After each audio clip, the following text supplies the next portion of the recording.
guys? Hey, can they say hi? We're in training. Aw. Sorry, not Hey, today. baby. Hi, honey. Oh, what a cutie. Oh. Nice to see you guys, Oh. You look really good. Oh. Hi, little girl. Oh, she's so cute, isn't she?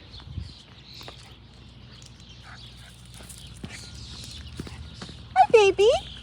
Hi. Oh. Honey. Hello there. Aww. But they want to. Hi, baby boy. What's your name? Aww. Hi. All right. How important it is to, when we're developing our dog, and we want to teach them what not to do. This is what I like to do. I like to teach a dog what not to do first, and then teach them what to do. It makes a big difference to go around the world letting the dog find out the things not to do by allowing them to bump into boundaries, as we call it, finding behaviors that equal aversives, doing that for a while until all the behaviors you don't like are gone, like dog reactivity or chasing squirrels or stepping into the street, anything. Turn back around.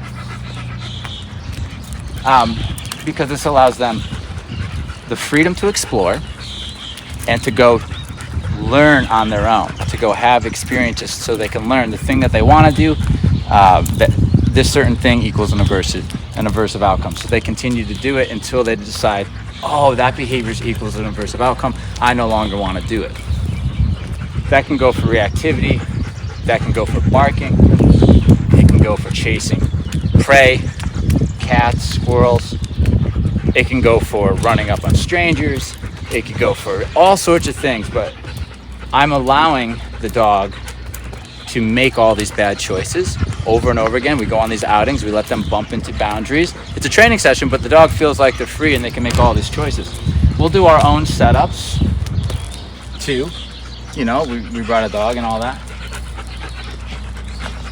But this allows the dog to get it all off his chest, all off his mind in the early raising process. Versus, and then on the side from all that, we're teaching the commands. But once the dogs can walk through the world and doesn't do any of these unwanted behaviors anymore, because in their own head they don't want to, now we can start saying, well, now we can start holding you accountable for behaviors that I want you to perform in this context. The reason why that works, because if I went straight for just telling you what I want, I would go straight into the world telling you to heel. And then you'd see all these things you'd want to react to, and you'd be frustrated in your heel because you can't go up and react to them. So we have a fussy command. We get a dog whose association to the heel command is frustration and anxiety, okay? Versus it being the way that we do it, it'll end up being an alternative behavior for the dog to learn how to get through a situation. It's a coping skill the way that we teach it. So the dog will choose the command to get through a situation because there are other choices, running up on dogs, barking at dogs, whining at dogs, gets corrected. But they've had these handful of experiences where they were allowed to do whatever because we're prepared, right? I'm prepared. I know the choices that he potentially could make because, let's be honest, all dogs are doing the same stuff, right?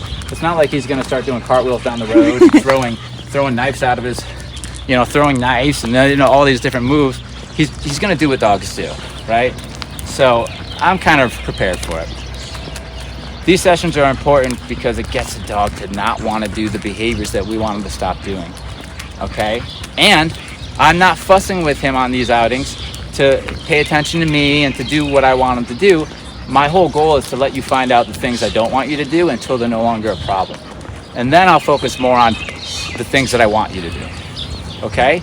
Doing it in that order is going to create a dog who doesn't have the anxiety that a dog might have if you never let them explore the world. You keep them tethered to a command, and then they're frustrated because the desire is there to go check all these things out, where we would have already taken care of that, got the desire gone by allowing them to go do these unwanted behaviors and these unwanted responses, by having aversive control and leading the dog to their own conclusion that they no longer want to perform the behavior because they don't see it as valuable. That's the dog's belief system. Once the dog believes that, we're golden because they don't want to do it anymore. If we skip this step and we try to just say, no, stay in your command, no, stay in your command, you're going to forever be doing that battle of the wills. Why? Because your dog wants to do the behavior that you don't want them to do, okay? So when we're training our dogs early, we got to think about going through the world and teaching them what not to do. I know we're all obsessed with teaching them what to do, but teaching them what not to do is so important before you go and have the high standard of what to do, okay? So that anxiety is gone and the dog's willing to work with you. It's much easier and the product is better, a more balanced mind, okay? Bumping into boundaries, walk around the world. We're doing setups. Our dogs are reacting in inappropriate ways. They're getting consequences. And the next thing you know, we're coming out of the car, walking all around, and the dog's avoiding all of these behaviors that they used to do. He's not in command, but he's not doing the bad behavior. So we're just walking through the world, not pulling on the leash, that's a bad behavior. Not barking, that's bad behavior. Going up on other dogs, bad behavior. So he's just regulating himself, says, I'm not doing any of those. Cool. Now we'll start working on heel, right? Now we'll start working on the expectations of what you should be doing to a T. Okay, now that we've got all that out of the way. Good seeing you guys again. Hello. Good thing seeing you guys again. Oh, I wish my dog could walk like that. All right, cool. I do want to add on to the conversation here to show the next step. So my guy's being really good. Good boy, buddy. We're walking by now, and he's not running up on them. He's not doing all that stuff. So we let him bump into the boundaries with this particular scenario, and he's like, okay, I know what behaviors I don't like to do, running up on them. So he's staying with me. Cool. So when we're doing this, bumping into boundaries, getting rid of bad behaviors, we're allowing the dog, we're going after big movements and big behaviors, then to the small ones, all right? So here's an example. If I want my beautiful guy here to see other dogs on the walk and mind his own business, like meaning he sees them, but passively takes in the information and kind of just keeps going with me. That's what I want. Currently, he sees them. He won't choose any of the other behaviors because we went after the big ones. But now there's small ones left, like this. Oh, car. Did not see that car there. Sorry.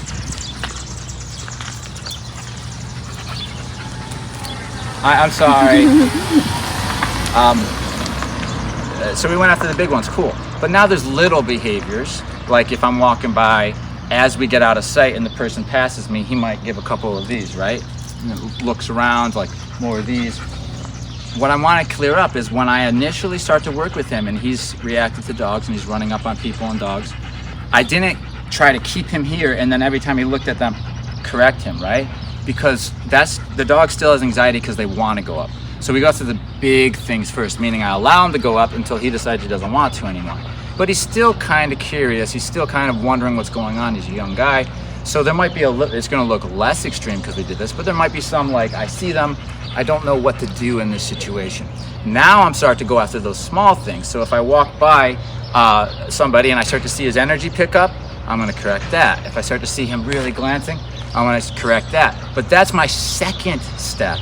I'm not doing that first. And here's the thing is a lot of people will do that first. They'll just grab the dog here and they'll say anytime it looks at the other dog, correct. Anytime it, tries to pull, correct, all that. Problem with that is a lot of dogs will still want to do, they'll want to reach the thing they're going after. If we make our first step allowing them to, giving and aversive, the dog decides they don't want to. So we got rid of the big behavior first. Now we're going to go after the small behaviors, the ones where they're a little laggy or they're looking at the dog. Now I'll start correcting that. And once all that starts to go away, guess what? We're tagging in heel. Right as that, and I do that kind of almost simultaneously. So if he's really bad and he's really focused on her, that probably means that I need to get another big boo-boo out. That probably means he has another run up on her in him and I need to push it out. Doing another setup, whatever, changing dogs, until I can see there's nothing to push out of him. He doesn't want to go up on them. Cool. Now I'm working on the smaller stuff. As I'm coming near the end of the smaller stuff, as I'm starting to see that he's correcting himself, he's starting to self-correct these small things now, where he'll look at a dog and kind of be like, no, I'm cool, I'm passive. And when I see him start doing that, as soon as I see him start to do that, I'm going to start to say, I would like you to do this in these situations. You see the person, he says, okay, I see the person, I'm not going to lunge, I'm not going to pay too much attention, I'm not sure exactly what to do though. Now I'm going to start teaching the heel to show this is the alternative, this is the alternative. Now I've already worked on, the cool thing is we can work on the alternative behavior on the side. We've already worked on it a little bit on the side, so we just haven't been expecting it during these walks out here. It's been in a different location, blah, blah, blah. So now, then he'll start to see the person and the trigger, the dog, whatever it is, and then start to see them, self-regulate, and then I'll say heel, right? What happens over a course of experiences is the dog now realizes that getting into this position and moving past the potential trigger is the most successful way through the situation for him. He believes this. It's not me trying to tell him this is how it is. These are the experiences that he has that leads him to believe the most successful way to get through this situation is to do this. So now he'll have an alternative behavior, which will be heel. It'll be a follow. And with that comes paying attention to me. But what it doesn't come with is this, I'm on you, but I'm on this, but I'm on you. If I'm seeing that, that means, whoa, whoa, whoa. Why am I trying to keep him in heel? We need to go back to the setups, back to the big thing. Let's see if he'll make a mistake and go up on somebody, right? And then once we can't push that out of him, then we'll start going after the jerkiness, right? And then we'll start expecting the heel. And that's why this mind's so nice right now. I mean, he would be going nuts right now if this was prior to training. He would be seeing that dog, I want to go up on him. And what's happening is we're saying, no, don't go up on him. But he wants to, and that's why you're always going to experience him complaining. What if he just didn't want to because he had a handful of experiences that were aversive when he did it? He went up on strangers without permission. Now he doesn't want to. Now there's no whining. That's just how it's done. That's how we're doing behavior modification over here.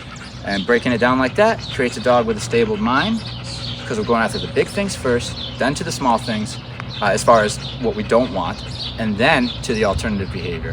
And continuing to do those setups until the dog's understanding how to use that coping skill, isn't being fussy. Then we start doing real world stuff where I'm not in control of the person who's walking by. It's real world, but the dog's already got what they need to get through it, and we're on to better days, okay? Because this is what I want. This guy's chill. He's still curious. Look, this is the beauty of this. He's still curious. He's still wagging his tail when he sees her. He just knows that he's not able to go up on them without permission. That's the whole thing he's believing now. He's like, okay, if I haven't been offered up on something that I want, it could be a person, a dog, a toy, or something, I'm going to get corrected. There's going to be an aversive every time, because those are the experiences we're giving to him, so he believes this. So I don't have to nag him. If he's going to go do it, my theory is like, okay, then go ahead. Bing, right? Correction for doing it. So therefore, he just stops. I don't want to get into the habit of doing battle of the wills with my dog, where it's like he wants to, but I don't want him to, and we're having this fuss, right? Okay? So that's how we do it. Aries. Break. Yeah, Aries. Good job, honey.